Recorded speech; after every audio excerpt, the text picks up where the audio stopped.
Baik, bisa kita lanjutkan. Oke, Bang Bestari, Anda tadi mau menanggapi soal juga kepemilikan. Ini kan mungkin masih lama bisa terrealisasi janji soal kepemilikan rumah bagi warga DKI. Ya, tentu pertama bahwa itu harus tertuang dulu di dalam RPJMD. Ya. Besok ini gubernur harus sudah menelurkan rancangan RPJMD-nya untuk mulai diterapkan di 2018. Di sanalah nanti dimasukkan itu semua.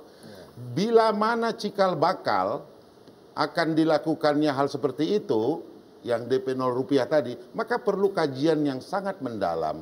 Tapi bila itu kemudian adalah anggarannya didapatkan dari CSR berbagai perusahaan besar yang ada di Jakarta, ini satu prestasi menurut kami. Gitu. Jadi ini sangat tergantung seperti apa nanti bunyi daripada RPJMD gubernur dan wakil gubernur terpilih. Nah, soal kemudian fasilitas, ada KJP yang kemudian janji kampanye KJP Plus.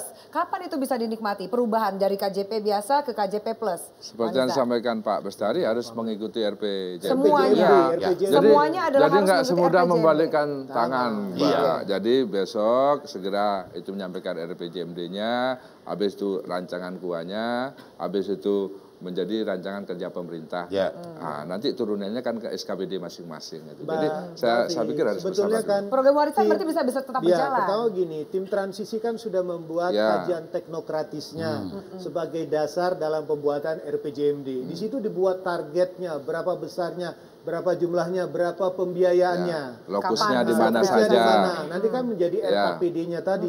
RKPD per tahun berapa targetnya. Jadi tinggal diukur aja kinerja performanya. Cuma nanti tinggal dievaluasi apakah dalam prakteknya. Ya, dari 23 janji itu masuk berapa. Masuk gitu. berapa. Karena tergantung anggarannya juga. Iya. Kan? Betul. Nah, kalau hal-hal yang plus-plusnya itu kan tinggal dikaitkan. Tinggal nambah aja. Nah, ya tinggal dihitung Saya kira dalam waktu dekat ini kewajiban gubernur yang paling harus dia selesaikan adalah bagaimana MRT diselesaikan untuk menyambut kalau MRT saya jelaskan, MRT itu anggaran pemerintah pusat ya.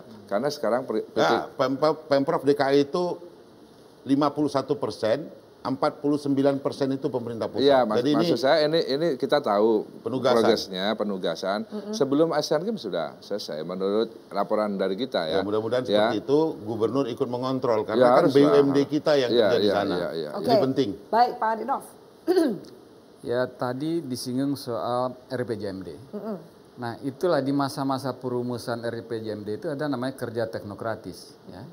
Di saat kerja teknokratis itulah ide-ide dirasionalisasi kembali. Disitulah dijernihkan kembali.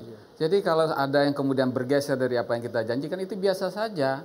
Jadi jangan terlalu ngotot mempertahankan, wah harus begini, kami akan penuhi. Jangan itu dulu.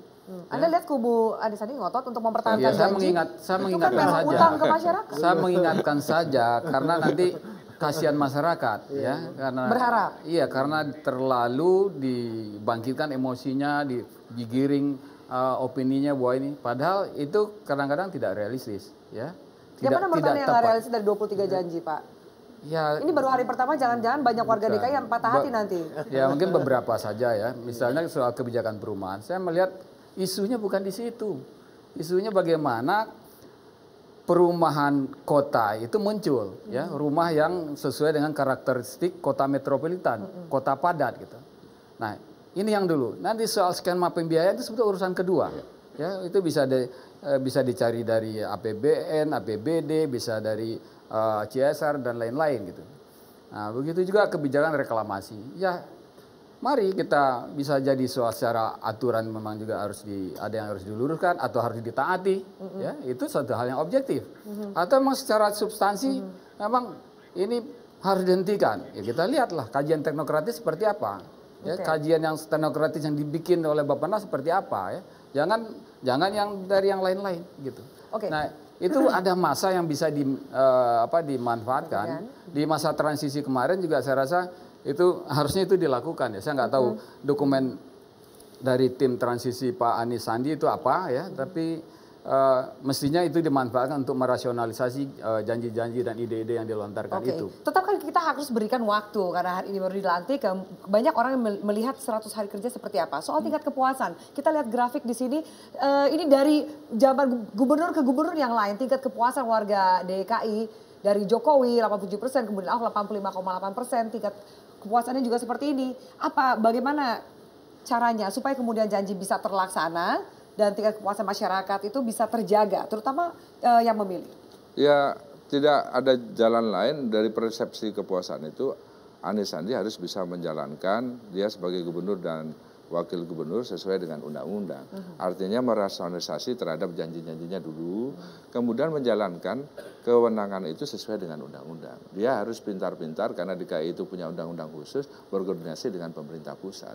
Jadi saya pikir masukan dari Pak Andrianov, dari Pak Yayat, dari Pak Bestarius itu harus dikaji juga apakah ini sesuai dengan undang-undangnya atau tidak. Tapi saya pikir kalau kepuasan Pak Jokowi 87,5%, Pak Ahok 85,8% itu sebagai titik nol Pak Anies loh. Gubernur sebelumnya 85,8%, harus melebihi kalau bisa, bahkan lebih jauh dari 85. Dan itu kan kita harapkan bisa seperti itu. Begini, warga Jakarta itu punya pilihan mau pendekatan yang progresif atau yang normatif. Kalau pendekatan normatif, misalnya mengacu kepada RPJMD, RKPD, ini memang harus banyak bersabarnya karena mengikuti aturan. Dan ketentuannya. Tapi kalau misalnya progresif, misalnya mohon maaf ya, memang harus ada inovasi-inovasi baru. Seperti sebelumnya ada Pergub 119 2016 tentang insentif KLB yang bisa dikontribusikan dalam bentuk pembangunan infrastruktur. Kedua, misalnya tadi persoalan dari ranperda reklamasi misalnya ada kontribusi. Apakah RKPD non APBD dimungkinkan tidak? Karena persoalan RKPD non APBD itu berani atau tidak? Karena kenapa langsung geleng-geleng Pak? Nah, itu tadi sekarang Anda nggak yakin? Kan gini, dalam prakteknya RKPD non APBD ini kan ada sekarang nih ya. Misalnya contoh Semanggi, kemudian pedestrian, itu kan tidak masuk di dalam itu PKS, perjanjian kerjasama. Perjanjian kerjasama, artinya dalam konteks ini kalau menjadi renstra dari OPD-nya mungkin tidak problemnya, tetapi kalau tidak ada di dalam RKPD-nya, sangat bergantung kepada kepiawaian kepala pemerintahan daerah melobi para pihak. Karena gini, yang namanya CSR itu walaupun dia berusaha di Jakarta, dia tidak wajib loh jatuhkan ke Jakarta. Dia bisa di mana saja. Kewajiban publik itu boleh di mana saja. Nah, kalau yang Semanggi itu kan kompensasi dari Jepang. KLB. Itu kan artinya non APBD dalam konteks seperti ini. Menurut saya sejauh mana inovasi itu untuk mempercepat realisasi janji. Nah, ini kan menarik ya kan. Kalau mengacu kepada hal-hal yang normatif mungkin lama katanya. Tapi ada sesuatu yang ditunggu kan? Saya pikir Pak Yayat itu sudah dipikirkan oleh gubernur dan wakil gubernur terpilih. Cuman kita aja yang kurang sabar. Itu tadi. Karena pergubnya itu sudah pasti beliau berdua sudah tahu ini baik diteruskan. Hal-hal yang baik menurut saya nggak apa-apa, kita harus elegan untuk melanjutkan. Terakhir Pak Adinov silakan. Ya memang kita harus bersabar ya, karena ini bukan waktu untuk menagih janji, tapi waktu untuk menjernihkan janji ya. Nah seperti dibilang oleh Kang Yayat tadi, memang harus agresif dan progresif, dan disitulah kelihatan kepemimpinan, di mana ruang-ruang yang tidak yang tersedia tidak diatur kaku oleh hukum. Sejauh itu bermanfaat, itu bisa dimanfaatkan. Bisa besok hari ini apa yang bisa dilakukan. Saja. Besok minggu depan apa yang harus selesaikan begitu. Oke, baik, kita beri tepuk tangan untuk para narasumber malam hari ini. Kita harapkan menjadi Jakarta yang lebih baik. Pemirsa, itu dia opini dua sisi pada malam hari ini.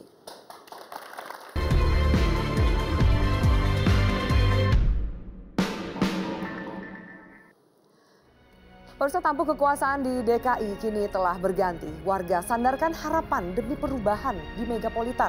Tunaikanlah janji politik karena niscaya ditagih publik. Jalankan pemerintahan yang baru dan hilangkan seteru.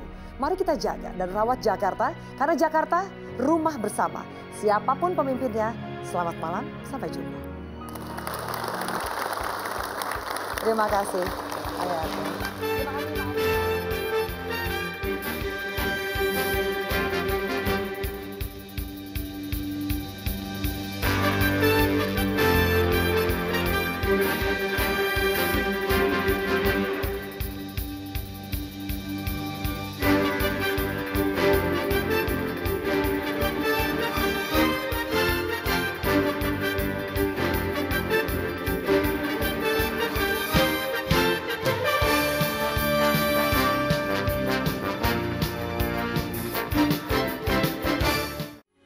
Metro TV, knowledge to elevate.